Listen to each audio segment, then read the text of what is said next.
Hey fellow golfers, welcome to Ali's Golf Studio. Again, I'm going to do a clip just highlighting some key points on the short game. I won't go into any of them in depth, but I'll cover some key areas for you to focus on because the short game is so important to your enjoyment, to lowering your score significantly, to becoming more consistent. If you look at many of the pros who are great drivers, great iron strikers, where they've made a huge leap and jump in their performance, their results, their consistency, is improving in the short game. Look at Victor Hovland, for example. Great iron striker, great driver, long distance, but his short game around the green, in particular chipping, short wedges, putting, was weak, relatively speaking. He then focused significant amount of time on that area, has improved so much that it's now not only very good, but comes much more naturally. As a result, he's number 3 in the world. Look at his performance at the Ryder Cup. So the first area that I'm going to focus on, even though I don't have my putting with me, so I'm just taking my club and putting it the other way around, is in putting, make sure you stay very still. The idea is that your lower body does not move. Everything is rocking of the shoulders. So once you get your alignment right, you choose your target line for starting your putt, then the idea is to be very smooth and still as you putt. And the length that you need to strike your putt determines how far you go back and how far you go through. I've done a clip on putting, which I will put a link to for you to chipping. I will do an in-depth clip on chipping, so I won't go into a lot of detail here, but I'll focus on a few key points. With chipping, again, the idea is to keep your lower body still. One of the things that I think with chipping that amateurs in particular get wrong is they think it's like an iron shot and they're still somewhat equal in weight.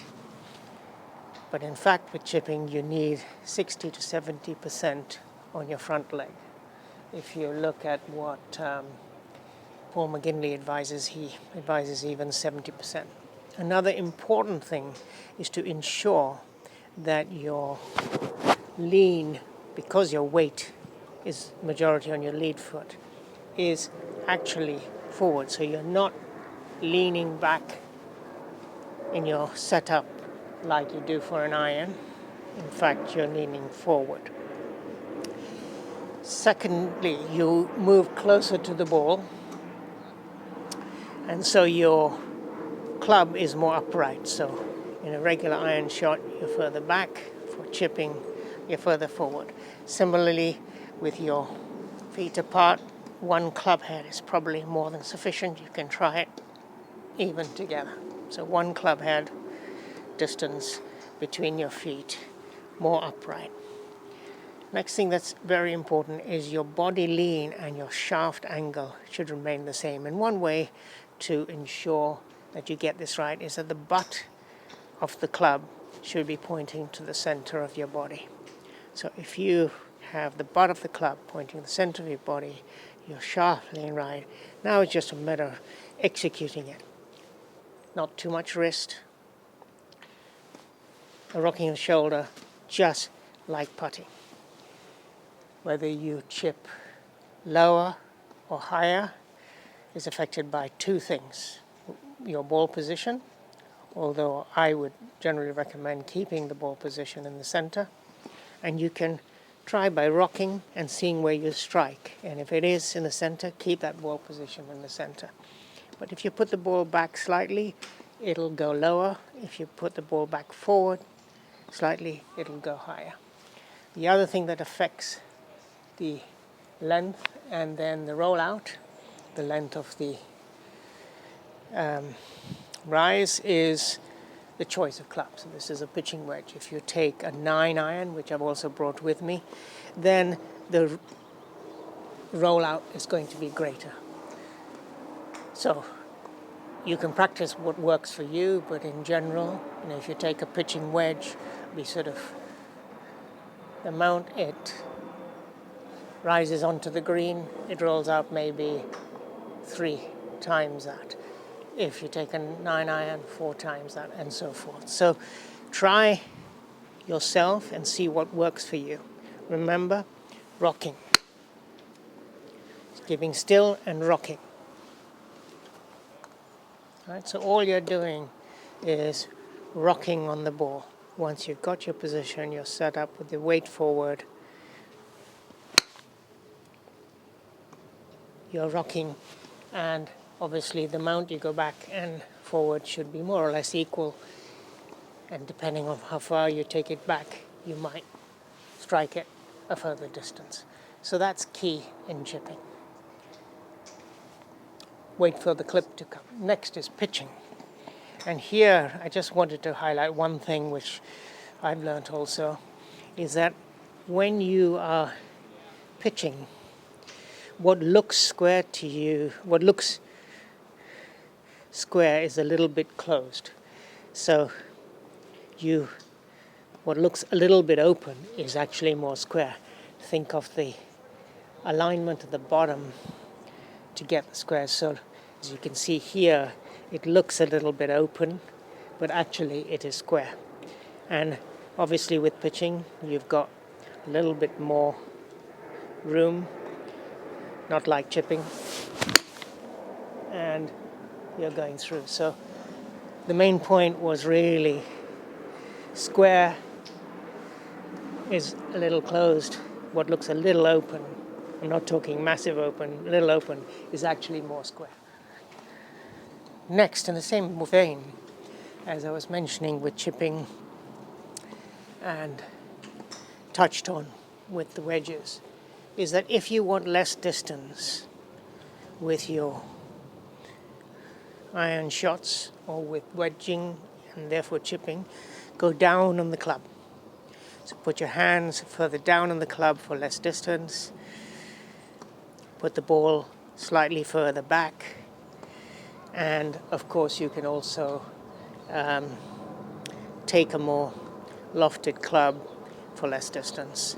But really, if I strike this my normal length,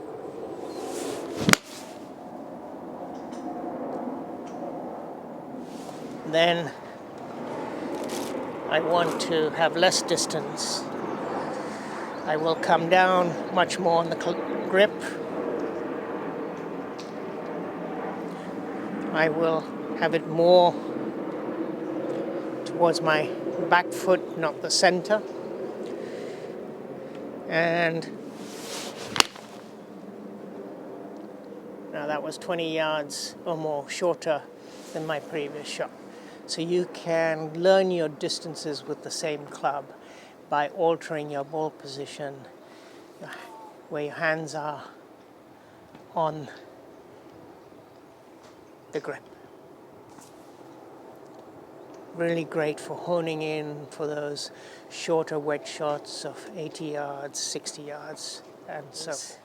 If you want your true launch of your club, so this is my pitching wedge is 46 degrees in this particular case. If you want that, you are not actually trying to hit up on the ball. You really want, if you want the true launch in your irons, you're hitting the ground. Obviously you're hitting the ground after the ball, but you're hitting the ground to get the true launch. So notice what I do here. Struck the ball, but I hit the ground. So you're hitting the ground to get the true launch, to get that true 46 degrees. Really key part of hitting irons, not a bunker, and I will do a separate clip on the bunker. And there are several key things on bunkers, but one very important thing that often amateurs forget to do is to dig into the ground, because you want to be lower, you want to use the bounce to hit the ground first. So dig into the ground. And this is not my sandwich, but I'll open it up and try and demonstrate. And I really struck the ground with my bounce. Key thing for bunkers. Watch out for the clip on bunkers, which I'll do soon. But get into your natural speed. And really, what I would advise is basically your how far you go back and through should be the same, more or less. So if you're doing a full swing, you're going shoulder to shoulder.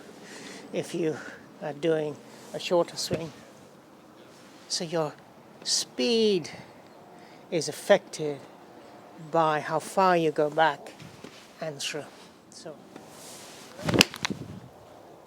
So a fuller swing and further length, and now a less full swing, same shot.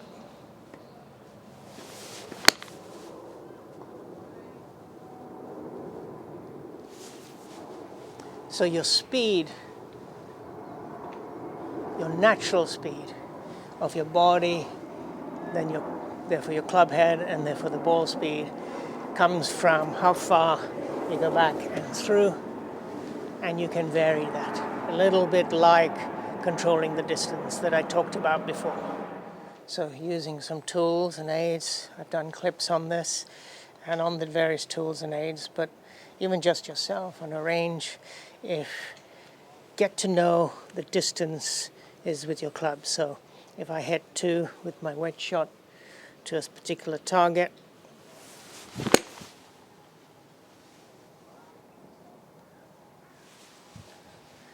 hitting that 100 yards, make sure that that's what I'm doing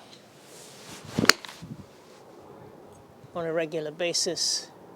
Yes, virtually identical.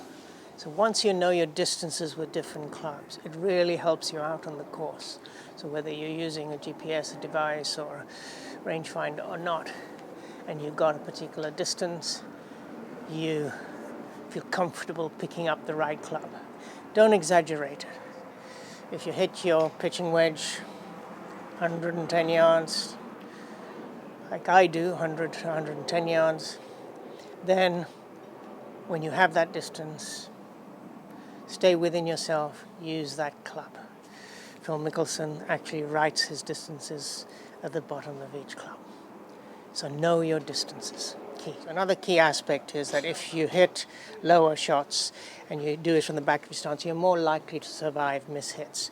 So when you're chipping, if you start with that bump and run,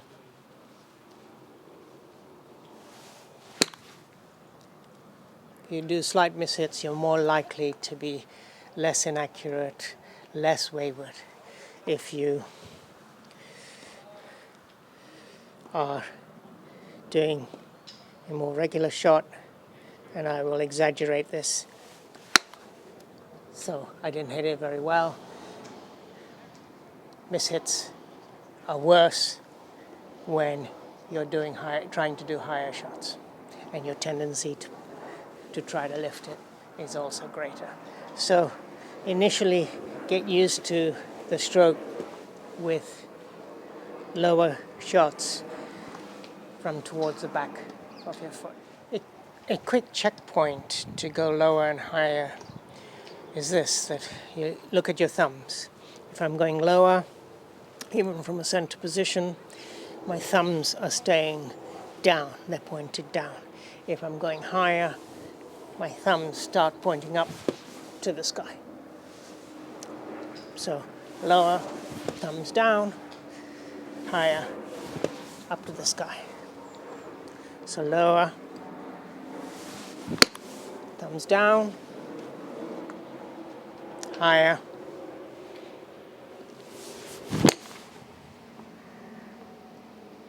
thumbs up to the sky.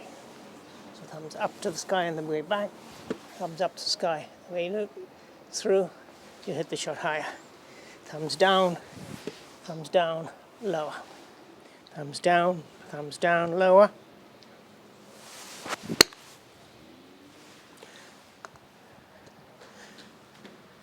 Thumbs up, higher. Okay, really key ways to calibrate yourself.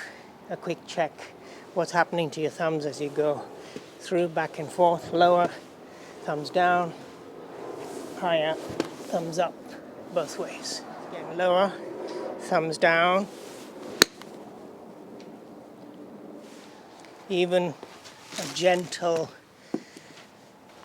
one with the thumbs up goes higher. So, good way to calibrate for the low shot and the high shot. Just check what's happening with your thumbs. To summarize, you can really improve your short game. Vary your distances, vary your flight trajectory, vary the rollout based on club selection. Obviously the ones with more loft, you're going to raise higher, roll out less loft, goes less high, rolls out more. Where you hold on the grip, so your setup, where your ball position is, slightly forward, in the center, slightly back. Your motion of your body. And your release, so that thumbs up for high, thumbs down for low. So your motion and your body release. Keep it nice and smooth. Tempo is key. Posture, grip, alignment. Focus on those few key fundamentals. Have a look at the clip I've just done on some key building blocks and fundamentals for a good and consistent strike and golf swing to complement this. What will follow is a more detailed clip on chipping and a more detailed clip on the bunker game. Together, with the putting clip I've done, you will have a complete toolkit for the short game. And then, once you master those fundamentals, you can start varying it. Try different clubs for the same shot to achieve different distances, different trajectories, different rollout. You can then change, the club more open or closed for a gentler shot or a draw or fade shot, even the shorter shots, especially if you've got a hazard in front of you or to one side. So you can get creative with your short game once you've got those fundamentals right. I hope these few key elements have been helpful to you. See you on the flip side, my friends. Happy golfing.